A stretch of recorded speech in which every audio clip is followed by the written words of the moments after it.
Hello chipsters, it's Gav. Welcome to another one of my videos. Today I just wanted to do a quick pop-up video of a few 6mm or Baccus 6mm American War of Independence, or the American Revolutionary War, whichever way you look at it. Obviously 6mm metals, and this is one of the commanders of the Prince of Wales's regiment, I believe. So here is said Prince of Wales's regiment. Let's get back slightly, including the camera. Thanks, Gav. Again, you're looking with 6mm.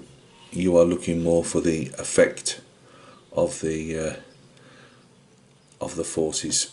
I suppose mine's weakened slightly because I spread them out.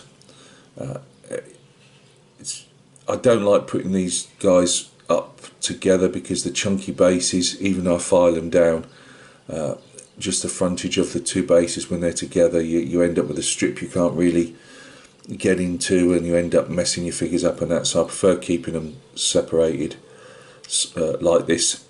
And financially, I'm happy with these one base units. Although they have got a great idea of some large bases. I believe that they cost about £16 for the entire unit, and you do just one whole regiment. I mean, this was like pike and shot, but yeah, it did appeal to me. But for now, I've got these loyalists. So Prince of Wales regiment. They're actually a bit too light here. The Union flag, obviously, it's not. Am I looking at it? No, they're not as light as they look under the camera. Actually, so I'm hoping they'll appear darker. I've got blue facings. The colours, so the flags are. I've no idea. I've looked and looked and looked, and loyalist flags for the Revolutionary War or colours, as I'd call them. They are really hard to come by, getting information on them. It really turned me off. I'd had the unit painted, both units painted for ages, and just couldn't get any colours. I'd go to the different flag manufacturers for war games figures, and I thought, well, I'll just, because I only paint mine at 6mm, that's good enough for me. You know, when they're down here, you're looking at that type of thing. So, you know, I'm not fussed about them being particularly great. Obviously, the Union flag at this time was missing the white pieces in it for Northern Ireland. I've gone for the early ones I did. The bases were far too light, so I've gone for, I think this was a Royal Air. It's all AK, somewhere AK colours. So I think it was a RAF brown for the base. Then canvas dry brushed over the top. They were both AK colours, and then deck tan from Vallejo was brushed over again, and then the tufts I've just made myself. Again, they're a bit large really for these, but I didn't really want to start making yet another huge amount of tufts. Can't remember this. I think they're 60x30s, are they, the bases? I believe so. They've got to have a varnish on. Did so well with the colours that this one's dropped straight down. That's when I realised and went to move it back up the pole. The fast drying PVA had fast dried. So oh well, it is what it is. As I say, I did try and squeeze the commander on, but on the horse, but he just didn't look really squeezed on. So I've just mounted him separately. So those two. As I say, they're only on obviously the milk bottles for the moment, just until I get them varnished later on this afternoon. I'm painting hopefully the body of my 29 Roadster in 1/24 scale and a hot rod, and before I do any of that, I will put some varnish through before rather than after, because I really don't want orange metallic paint if I'm stupid enough to leave any in the airbrush and spray these with the residue sparkly bits.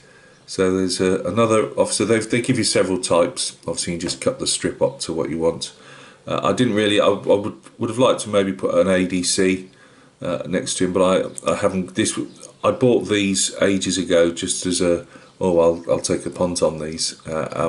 So these are actually British. They do a separate Loyalist units, but they don't have put them in the tricorn hats. And I thought, well, I don't see why I can't do that. So this is the Prince of Wales New York Volunteers, I believe. Again, I think they went to red facings after the white. But I'd seen a couple of colours online that had them in red. But they definitely had the white facing, so I just gave them, again, a red colour. I try and scrunch them up, one, to show them moving in the wind, but two, that's the colours. But also just to hide my dodgy painting of the... as I say, I don't go overboard on these. The colours, they literally, as I say, when they're down on the table, they all merge in. So yeah, they're my two Loyalist units, both in green. I'd like to get some, when I've got a bit more cash, I'll get some. I need to get a Grenadier. The problem is, I think they sell a lot of Grenadier. I might be wrong, but I think Baccus do almost the same price, which is about £8 a bag. You get 96 figures, and as I say, I've had so far that's 6 units I got out of that 96, because I just do them three stands, because they come in threes. Well, four figures, and I put 3 across, obviously 3 at the back. And I still think I've got some spares to at least make 1 more, if not 2 more units.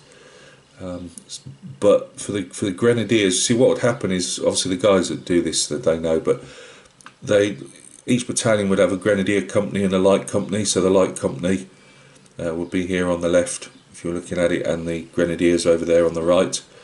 That's always the point of honour. And your Grenadiers tend to be the assaulting, they're your like assaulting troops. If nothing can be done, you send in the Grenadiers, and what they do is they would take away the Grenadiers and the light companies from all the infantry battalions, and they group them together, and then say make the Grenadiers like the battering ram if they needed it, or the light troops to get out there and do the skirmishing, and they would fight under temporary command, and then they would return to their units after the campaign, of whatever campaign they were on at the time. But I only really need 1 unit of Grenadiers, possibly 2, but I'm going to end up with a lot of Grenadiers left over. But yeah, so I need a unit of Grenadiers, a unit of light troops, I need some artillery pieces. We only had 2 units of dragoons, of cavalry. We had 2 units of dragoons, and one of those went home later on and gave their mounts over to the other one. We obviously had Tarleton's Legion, which was a mix of Loyalist foot soldiers and cavalry, or mounted troops, and then we obviously had other mounted Loyalist troops to aid, our scouting and stuff. But it wasn't big units of cavalry on either side. So I will get some mounted troops, but it's not an I'm not overly thinking that type of thing. It's mainly an infantry war. Yeah, and I'll probably get some German mercenary contingents as well at some stage. So yeah, there you go. I won't. I'll do some. Well, the problem is when they're over on bottle tops, they don't really. It's a bit hard, really. But I will do a little showcase of what I've got so far when I have varnished them and things like that, or I might wait till I get my other soldiers, we'll see, but we'll do a little AWI showcase. So let's get these guys in front if you can see them. So that's those guys. Scott over on the S-More channel, he's been doing a 15mm Normandy forces he's making up for a new project, and I got me thinking, well, I've got some of my tanks still finished, or unfinished, so I started painting camouflage on these last night. Just working on some tracks, they've got to be mucked up yet. So obviously a Panzer Mark IV. So I've got to do that and do some highlights and some more black lining and stuff. This early guy here. I put over, I don't very often use like the strong tones and stuff like that, but I put that on just to, you know, define that, and then I'm going to trying to paint inside the shaded areas. They are 2d6 ones, these ones. So I put some like a cobbled road there, and he's going to probably be in like a bit of rubble or something. These early ones they still had in Normandy. Obviously they were low velocity rounds for not really ideal for taking out enemy tanks. They were more for supporting the infantry against other infantry. But they were in Normandy, so I've always liked these, so I just thought, yeah, I'll get me one or two. But they've been in my drawer along with some of the other stuff. As I say, you know what I'm like. I'm planning to get back on that 54mm Airfix figure mounted Polish Lancer as well. I'm just trying to get my commission out of the way before I really get that one put to bed and finished. So there you go. Thanks for stopping by and taking a look. I'm going to have a spot of lunch in a bit, and then I've got a painting session on the 29 Roadster. I had a couple of mould line issues after I'd sprayed on my lovely metallic chrome on that, and I'm having to just clean a couple of those bits up, and they'll be re-chromed today as well. But I'm going to hopefully put the main body colour over either all or some of the car today as well, so that should hopefully get done. We'll have a video of that coming up in the next couple of days. So thank you very much. I've also done just get one because he's on the desk. I've primed up the figure, although looking at that in places he does need another primer. That AK primer, I'm not too keen on bare metal. I have been using it, and I've painted these black because I was doing black on the commission figures I was doing, but that takes a lot of coverage, that doesn't. I mean, at least the Vallejo brush on primer, that does tend to stick to it after a couple of coats, but that's taken a while to put on. It seems to be okay on plastics, but the metals it's not particularly great on. But they're there for a